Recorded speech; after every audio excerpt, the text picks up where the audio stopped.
Hello, everyone. This is Rick Kelly back again. And as we still have people signing on, I'm going to go ahead and kick off the webinar by introducing myself and my friend and partner over here, Brad Marsh at Consensus Point. But before we do that, I'd just like to share a couple logistical items. We are going to have a Q&A after the webinar, which we expect to last about 25 to 30 minutes or so. And you can go ahead and submit questions at any point into the chat box you see on your screen there. We are going to hold all questions until the end of the webinar, but feel free to, toss them in as we go along, and you have an idea or something you want to make sure to ask. We'll try to get to them all. Also, this webinar is going to be recorded, so you can share it with your friends and family over the holidays, as you probably like to, or with a which might be a better audience for this particular webinar. So anyways, just to kind of get started, I'm going to introduce Brad. Brad Marsh is the CEO at Consensus Point. And Brad has over 20 years of executive experience leading client service, marketing, analytic, and product teams.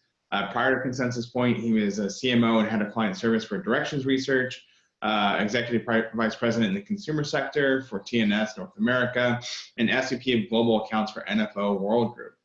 So throughout his career, Brad has worked closely with clients in packaged goods, tech, financial services, retail, restaurant, and healthcare. And his experience in front and back end innovation, brand health, communications, shopper marketing, and customer experience provides a great foundation to help agencies and brands integrate prediction market research into their arsenal of predictive tools. Brad, that's quite the bio. That just means I'm old, Rick. I'm very old. Well, I don't know about that. We'll go with very accomplished. How about that? There you go. There you go. Yeah. So anyways, I'm going to go ahead and kind of talk through Consensus Point and Fuel Cycle and kind of why we're doing this together.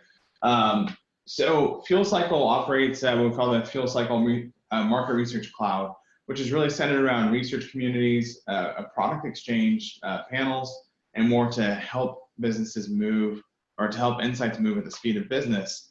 And so we talk about product exchange. Earlier this year, we launched the Fuel Cycle Exchange, which is a marketplace for different technology solutions and products that are integrated with Fuel Cycle. And HUUNU and its Consensus Point is the company, HUUNU is the platform. HUUNU is a prediction market tool that we actually went out and we solicited Consensus Point and asked them to integrate with us. And a lot of the motivation here was, really, we've seen the trends in research and really believe in like the power of, kind of behavioral economics models and implicit association and things like that. And it felt like, the folks over at Consensus Point were some of the best people to help bring that technology and capability to life in a unique and compelling way that was valuable for both respondents to participate in and for researchers as well. And so we have an integration capability and partnership going. And so you can feel free to reach out to either one of us after we're done, and we can help get this all connected for you. But with that, Brad, do you have any comments there? And I'm happy to turn it over to you at this point. No, we're excited about the partnership and getting to meet as many Fuel Cycle customers as we can in the coming year and seeing how we can help. Excellent. So contrary to, thanks everyone for joining during a busy time ahead of the holiday, and if you're on calendar fiscal and the fiscal. Contrary to Rick's comments, I think actually behavioral economics and behavioral science can come in quite handy with friends and relatives. So hopefully we'll have a few lessons here that you can take forward to those conversations. But in all seriousness, what we hope to do today is to actually share what may be a new solution in HUUNU for some, and a new type of approach. Could be a new twist to others that have prediction market experience. But what we're pretty excited about is the ability to partner with Fuel Cycle with a solution that brings the best of both qualitative and quantitative together, as well as System 1 and System 2 decision making in a hybrid platform, which is HUUNU. We really look at the world from a lot of different industries and a lot of different parts of the innovation, product development, and Marcom processes. And what we hear a lot, and what I've experienced over that long career Rick talked about in research, are some of these challenges with traditional methods. My survey gave me the what, but I need more why. My scalar results, I'm not sure they're sensitive enough to pick up little bits of differentiation, and that's really what's winning these days. Techniques sometimes force respondents to make a choice that's not a choice that actually is accurate or is magnified more than it should be. I'm not giving a fair shot to breakthrough ideas because traditional top two box metrics, actually, if you're not a big brand or don't have mass appeal yet or are new to the world, it's not going to give you a fair shot. And then, customers, as much as they want to give an honest answer in a survey or in qualitative, but in a category it may be hard. Despite their best intentions, they may not be the best at predicting their own behavior. And so we hope that what you can take away from today, there's a method that can help hopefully address some of these challenges that we've all faced in our careers in this industry. And so normally I'd poll the audience and see what the experience is with prediction markets, but since I can't do that, I'm just going to jump in with with a short explanation of what they are. And again, HUUNU is the platform, stands for HUUNU, the answer, and we love our engaging Mr. Owl there, or Mrs. Owl. But what it really is a prediction market's a investment or betting game with an algorithm behind it. It's an alternative to traditional survey methods that allows participants, we call them, rather than respondents, because we want them engaged, to bet virtual currency that we give them. So we give them tokens as currency on how targeted audience will react to ideas. So while it includes their personal preferences and opinion, it's not limited to them and captures, we believe, better the overall market sentiment about whatever we're asking about. And predictions have been around a while. The stock market is the oldest prediction market algorithm, and then Iowa Electronic Exchange still is used for elections, but they're more government and economic. And what we've done with HUUNU is actually adapt and patent a user interface and analytics that are designed specifically for helping market research. So there's several different academic definitions of prediction market, and our algorithm is out there in the public domain, published by our chief scientist, Robin Hanson, back in the 90s. But I think those are probably more confusing than they are helpful. So what I'll try to do is demystify it a bit. We've all been in the room behind the glass watching or observing consumers, or we've been in a room with other key stakeholders on our team, and there's ideas or strategies or other items up on the wall, and we're going around with Post-it notes or dots and voting on the ones that we think are going to drive success within our own business, or we're asking consumers to do that about ideas in a more qualitative setting. Well, the simplest way to think about what we're going to talk about today and what HUUNU does is we've actually built an engine that allows your most knowledgeable customers to simulate that exercise at scale globally, where they're taking tokens, putting them on the wall, and then defending their response with rational qualitative comments. So when we describe it that way, it makes it a little easier to kind of envision what we're doing here, and takes a little bit of the again the black box out of it. So another way to think about it is, we call this behavioral science made simple. We're measuring on the left side of this screen system one, behavior, judgment, and emotion. So who raised their hand for what idea or what answer, and how quickly did it collect tokens? And then system two on the right, the confidence. So how many tokens did somebody bet on an answer? Because they can bet 5 or 20 or however many they want based on their own confidence in the answer. And then defending with a rational response as to why they think they're correct in their prediction. And you think about kids in a classroom when the teacher asks a math question or spelling question, and some will raise their hand quickly and high, others will sit and not raise their hand, and some will raise it a little bit lower because they're not totally confident and don't really want to be called on. But it's kind of the same measurement system, and HUUNU is doing that dynamically within the user interface that I'm going to show you some examples of. And how should you think about using HUUNU within the fuel cycle toolkit and capabilities.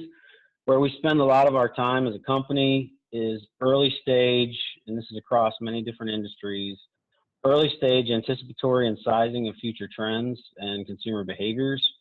What are they going to want and when, and how quickly are trends going to develop? And then also when you've got hypothesized white space opportunities, whether that be jobs or need states or what have you that are informing your early stage innovation, front-end innovation, sizing those is a great application. Another space where we do a ton of work with customers is the innovation and product development stage gate, whether that be commercial innovation around the Marcom strategy and testing and screening creative, and optimizing new parts of new products and solutions is also a place we spend a lot of time. And the nice thing is we have the ability to iterate quickly and with any type of audience. And then finally, the third space that we spend a lot of our efforts is around in the CX world, where you've got loyalty and satisfaction models, and you might have a new feature or service and you want to predict whether or not it's going to actually improve satisfaction, loyalty, or experience, or likelihood to return or recommend, NPS type measures. We actually do some prediction in that area as well. So those kinds of ways that you can think about how you might apply this capability within your community, and hopefully more will come to mind as we walk through this. So what's the main difference in what we're doing? There's a few, but really, if you had this slide alone, you can pretty much summarize it. So one thing we're not doing is we're not forcing respondents or participants to answer all the questions in the market game. We're actually requesting that they bet or invest only on those where they have the most confidence to make a judgment. And if they don't, they can say they're not going to bet or skip the question. Also, while we are embedding, they will embed their own opinion and preference. We're asking them to make a judgment about an outcome on how a target audience will behave or how a brand will perform. So again, they're making a third-person projective prediction around something. And then they do see the collective judgment in real time. So prediction markets gain notoriety with the Wisdom of Crowds book by James Orwicki, and that's probably where it got its start in market research. But we actually represent what we consider to be an open book test within a prediction market, where we're showing them within the game interface whether they're betting with or against the collective judgment of the crowd, so they're informed on that decision as opposed to a closed book test. And then they take the tokens we give them, 100, and spread them across the answers that they have the most confidence in, and then they justify their investment. So we also provide skin in the game, and within a community, you actually have a lot more flexibility here. We do this with panels, but with communities, you can actually incent people. The algorithm will score them on their prediction accuracy if you're measuring something that you can then go in the marketplace and measure whether it happens or not, which does create pretty consistent engagement and skin in the game for them as participants. So what's a good example of that, of what difference this makes? So a couple good ones I think that you can think about is one is like working out. If you ask me how often I work out every week, I'd tell you twice a week. If you ask my wife how often I work out, she would probably tell you once at best. On the flip side of that, heading into the holidays, if you ask me how much jewelry I buy each year, I'd tell you I buy at least one piece of jewelry a year, and she would tell you that I buy none. So just a couple examples where my claimed response may not necessarily represent the truth about what's happening. And so we're trying to help address that with some of these differences in how we approach the participant experience. So in terms of what they actually see, we've built a set of instructions that allows you to do your normal screening or recruiting within the fuel cycle platform, where you would get the most knowledgeable people or the people that you think, or customers that you think are going to be the most knowledgeable on a prediction, screen them in via survey, and then we have a set of instructions that's been standardized that explains to them how they play the game. And basically they get 100 tokens and place their bets where they have confidence and then leave answers. And so once they click into the interface, they actually will see a landing page with multiple question choices. And in this case, the person actually went into this question, and it's a very simple exercise for them. Read the question. Will individuals struggling with managing household finances believe this software is better than other products on the market? Decide whether they agree. Yes, they will believe it, or no, they won't believe it. And as you can see there, in this case, there's a 50% likelihood in the game showing where the current sentiment is, and then this person's betting 8, going with the, really taking a stance, even though it's a 50-50 coin flip at this stage, and then leaving a response. Yes, customers want easy access to their financial information. Then they hit submit, and what will happen is that 50% will dynamically update to 52 or 51 based on that person's token trading activity. And as you can see up the top, there's 85 tokens being tracked by HUUNU, and it'll keep track of how many they've bet and let them know how many they have left throughout the game. And then the algorithm, as I said, is calculating the current stock price, basically, which is reflected in the probability. So that's what the participant experience looks like on an average question. We do have multi-answer questions or yes/no questions. This is a yes/no. In a multi-answer, it might be a question more like, which of the following flavors of yogurt will be the most popular for this new brand? And you'd have 5 choices, and each would start at a 20% probability because it's always adding up to 100, and then there would be the betting activity would move it north or south of that. In terms of what comes out of HUUNU, you get some key decision metrics based on those behaviors that we were measuring earlier. The first one is what we call the prediction likelihood index, and this is the aggregate action metric that comes out based on the combination of how quickly people bet, what they bet on, and how much they bet. And then you also get a percent of people trading. So in this case, you see 77% of the people traded on yes and 23% on no. And then the strength meter actually is a visualization for the token trading. So on a normalized scale of 1 to 10, how strong was their token trading activity on each, in this case, concept or question. So will this new coffee be believable to premium coffee drinkers? That's a good example of how we ask the question again.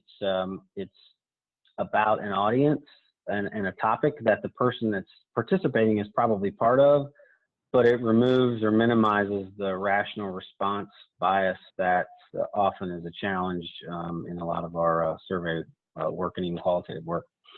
And so that 74% likelihood is the likelihood this event will happen. You can also see we pull through segments from the screener, or you may already have folks in your customer community typed with different segments. We can pull them through and see, did one group like boomers, which over-indexed versus the average at 81 on this particular believability question, whereas the females under-indexed at 69. So you can actually see is your message or concept or whatever you're asking resonating with one group versus another. And one of the main deliverables that you get and sets of insights you get, and one of the more powerful things about the methodology is the qualitative that comes out of it. Because we were asking, as I showed a couple screens ago, for betting rationale, if you will, or defense of their bet. For one, they move right to the point of why they think they're right, as opposed to answering with more cursory responses. And two, they've taken a position. So obviously, when you've taken a position in something, you've already gotten past some of the higher order stuff down to what really matters. And so we see about a 70% response rate on every question in terms of qualitative. So we get hundreds to thousands of comments that really help marketers, especially on the no side of the equation, to refine how they're talking about something, which pieces of it are working or not working. And we provide themes, but then you can actually dig into the verbatims deeply in the overall data that we'll give back. And while qualitative is valuable, one thing we didn't have 3 or 4 years ago when I came on as CEO is we didn't have validation and we didn't have norms. So my belief, and one of the reasons I came to Consensus Point, is I believe the methodology is something that can help evolve where we're going as an industry. And so to trade off qual and quant doesn't make a lot of sense. to me when you can have both. And so what we've done is actually validate and create norms for our metrics that I just showed on the prior page compared to traditional methods, including max diff, sequential monadic and monadic designs, as well as in market where we've partnered with different partners that have syndicated data and actually proven out that our predictions come true in market. So what we hope we're providing is the best of qual with science behind it and validation, so you can use the quant for decision making as well. And one of the more powerful parts of the platform is also the betting spread. And so what this is showing you is both the yes side of the token trading as well as the no side of the token trading. And the important part here is that our data behaves like natural choice data. So in most choice modeling exercises, you're going to set up an experimental design, put ideas or statements or sets, value props against each other and have people pick, which forces a choice that gives you discrimination, but the discrimination may be, magnified more than it should be. We are not forcing a choice, but we're asking for a choice. So the way our data behaves is more like choice data without forcing it. So while we provide the overall action standard metrics on the slide ahead here for idea 2 and idea 1, it looks like they're at parity on the overall action standard, but when you peel back the onion, you can actually see that idea 1 has a higher yes betting level, and so therefore is slightly differentiated versus idea 2, and probably has slightly more potential. And you wouldn't have seen that in a traditional scalar measure. And that's one of the more powerful pieces of the platform that allows you to really get underneath the hood if you've got ideas that come back close, but you're willing to see, are there nuanced differences, or is there a niche idea that only appeals to a smaller part of the market, but they're highly confident it's going to be successful. You can see that with this kind of analysis. And then I have a few use cases just to cover before we get to questions. So here's a couple that are more early stage front-end innovation. So an insurance company prioritizing new potential app services and benefits. Importantly, the predictive measures we were going after here were the likelihood of current customers to subscribe and new prospects or customers to inquire, along with a long-term customer impact. And in less than a week, they chose 2 new offerings that move forward, with one targeted to current customers, share a wallet play, and another towards new customers acquisition. Second example here is tech banking trends, and this is more early stage sizing of where things are headed for a particular industry. And so 4 new technology investment areas that probably the long-term innovation team hypothesized that could shape the future of banking, including mobile, AI, robo, and crypto. And then we built questions to allow them to size those into the future, how likely they'd be to be adopted, how fast, what would be the usage occasions, and what would be the security concerns. And so these results informed their both of qual and quant innovation and communication priorities. A couple closer in, probably more familiar, stage gate type applications and innovation. Food manufacturers, more of a screening, 34 new product ideas, wanted to evaluate quickly which ones should move forward. And of those 34, several scored in the top quintile of HUUNU's database and also qualified on brand positioning and brand fit, and they move forward. Early stage ad testing, and this is where we see the qualitative really pays dividends prior to more confirmatory approaches where you're really evaluating creative ideas or domains and territories, and you're trying to get at what the right messaging is within the ads. HUUNU provides a lot of great feedback on that. And in this case, the top performers performed well downstream using the preferred confirmatory method. TV show naming, list of 18 titles for a new reality show. Did it in half the time and cost, and it's going to be launching in 2019. And then finally, a package claims example with 9 potential product claims. One thing we do in prediction markets that makes it very powerful is most traditional tools kind of force you to go with more of a gen pop type of audience and or questioning, category buyers or whatever. Most innovation now is targeted towards more niche audiences or use cases or jobs where insights uncovered a competitive advantage you think you can exploit, we actually can ask those questions in context. So will this package stick out to moms with kids that are looking for a natural product, for instance, would be how we might ask a question, as opposed to will people buy it. So that's a big space that we're helping clients get at, really the question they want to ask, which is it going to win with the target audience they're trying to communicate to, as opposed to Gen Pop. And then the final slide that I have, I won't go through all this, but basically we can make it available. That kind of gives you a 101 of how prediction markets compare to traditional methodologies. And I've covered most of this throughout the discussion in terms of speed, the projective techniques, and the implicit as well as explicit system 1, system 2 responses. So that's the content I wanted to get through in the pre-questions part. And now I think Rick and I can take questions. Yeah, great stuff, Brad. You know, actually, I see a couple questions here, but I'm gonna go ahead and I'm gonna insert my own question beforehand, if that's okay. So say I am a director or like insights manager at a company, and I'm really interested in prediction markets. My company does more traditional kind of concept testing, blah, blah, blah, blah. Like, what is the best way to get started on kind of sharing information around like prediction markets and everything with my stakeholders internally?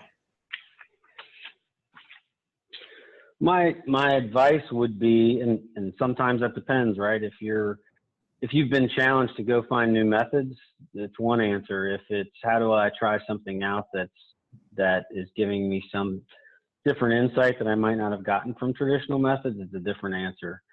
In the latter case, in many, that early stage sizing of trends, jobs to be done, innovation, inspiration, white space is an area that there's not really another solution out there for that quantifies things. That's an easy jumping off point because they don't have to compare it to anything. But if there's a hope to potentially replace one of the traditional methodologies in terms of screening or testing, we can help with that too, because we've done all the side-by-side validation work to help you show where you're getting additional insights while creating speed and accuracy. So we can help in both places. It depends on what the situation is of the person that's asking, though. All right, awesome. That's helpful. Okay, so question from Kim. Has the method been validated? And if so, can you describe how? Sure. This is why we have an appendix. So we've done 4 methods of validation, quant validation, that is. The first, where we started was, this has been over the course of the last 4 years, where we started was side-by-side versus monadic and sequential monadic concept and idea testing and campaign, as well as max diff. And so we validated versus that. And then more recently, because a lot of things we couldn't validate in market until they actually happened, we've more recently validated our 90% accuracy on our end market predictions. And that's 2 different groupings of predictions. One are trends in consumer behavior and sales and new product adoption that we've predicted 2 and 3 years out, where we found public domain information to validate those predictions. And then most recently, with one of our key partners, IRI Worldwide, we've validated what you see on screen here, several concepts that were actually labeled as high risk from traditional methods, but went through the HUUNU platform and actually are performing very well in the marketplace. Awesome, that's really cool. Very interesting. And then shifting gears to Robert, who has a question. Has this approach been used with a B2B audience? Yes, it has. In fact, and I can provide it because it's in public domain. We've done some work for a couple of media agencies where we've done mega trends with C-level B2B globally. In fact, it was an interesting exercise. We did some work where we were looking at 6 mega trends like new product payment methods, 3D printing, virtual office, and several others that the media agency wanted to predict across the globe how much impact it was going to have on what industries. And so we actually had 2 side-by-side markets, one that was B2B, C-level execs in 8 countries, and then a B2C one that was the same questions but asked among consumers. They actually used that data to launch a division of their company, a consulting division, a couple of years ago. And then we've done other smaller B2B markets in the U.S. and around the globe. Awesome. Maybe a kind of related question. Have you found like a cultural like nuance? Like, is this like applicable in Asian markets or European markets and retain the same validity? Yeah, what's really interesting is, as a full service quant guy for many years, always had the challenge of cultural biases impacting survey data. And one of the interesting things is that, what is going to, betting is betting. And so people betting on an idea as being successful or not seems to be less volatile based on culture, because they are placing a bet and it's not about them. It's taking that claimed rational part of it out of the equation. You're just predicting what will happen. So the whole minimizing a scale rating seems to go away for all intents and purposes. And what's also cool is that HUUNU is mobile responsive in language, so we can actually program HUUNU to do truly global research where you can put people in Japan and people in the UK and people in the US in the same exact market with the same exact content, and HUUNU adapts to their default browser language and allows people in different countries to play the same game for truly global prediction if you want that. And you can read on the back end that these countries predict differently. Cool. And unless we have any final questions, there's one more question here. It's so what what motivations or what reasons do repeat HUUNU users give for coming back to this methodology? Well, I think there's parts of my team that are on the phone that would say qual, qual, qual. So I think the robust qualitative is something that they cannot get from traditional methods, because we are getting it on every question. And then I would say, as they get more comfortable with the method, they start to ask the tougher questions, like, will this new product steal share from the leading brand? Will people that don't go to this QSR start going to it because of this new offer? So the tough questions we don't typically ask in a survey. Once you get comfortable with the methodology, it really liberates you to ask the tough question that really is on the marketer or the product developer's mind, to get a true answer, instead of kind of the higher level. Will it appeal? Will they believe? Will it motivate? We can ask the tougher questions in addition to those that really drive decision making. Yeah, and excuse apparently Thursdays, or today's Wednesday, I guess Wednesdays is when trash pickup is outside in the alleyway behind our office. So we know not to schedule it for this time in the future. But we did have one more potentially tough question come in for it. So when participants see other participants' answers, does this push them to answer differently? Do people go against the grain of opinions? Do you know how that kind of flow works once a respondent sees other answers? Yes. So there's a few layers to that. The first one is that normal behavior is that you'll have probably 2 to 4% at either poll. So 2 to 4% of people are going to follow the crowd, and 2 to 4% of people are going to be contrarians, and the rest, the swing, is in the middle. But a couple things: HUUNU doesn't allow herding or gaming, so people can actually go through all 20 questions if there's 20 questions and decide, now that I've seen them all, I want to go back to question number 1 and place more tokens. HUUNU revalues their investment based on when they answer. So if they come in and shape the market and end up being right, they actually get a higher weighting than if they are just following the crowd, if you will. But I think one of the underlying questions there is, doesn't it bias the experience, or doesn't it bias the response? And the answer is yes, it does. And so we're trying to simulate reality, which is how people make decisions as much as we can in an online UI. And so if you go to a grocery store or a retailer and you see a line over at a counter, you can walk over and decide if that's, something that you're interested in, and it may be, or you may walk away. We're trying to create the same philosophical environment that you're informed, which is why also in many cases we'll actually provide context. Like we might tell the participants what sales were last year for a certain brand, and will they be higher with this product, or some other context around a trend. Here's how fast these products grew last year. This category grew. Will it keep growing that fast? So providing context and knowledge is a big part of what we do. Awesome. Really helpful. Well, I felt like I learned a couple things during the webinar. Hopefully everyone else did. And Brad, thank you for the for your time and be able to join us today. I look forward to follow-ups with everybody, and let us know if you have any questions. We got a team here ready to respond. All right. Hey, thanks, Rick and team. Take care. Thanks. Bye-bye. Happy holidays.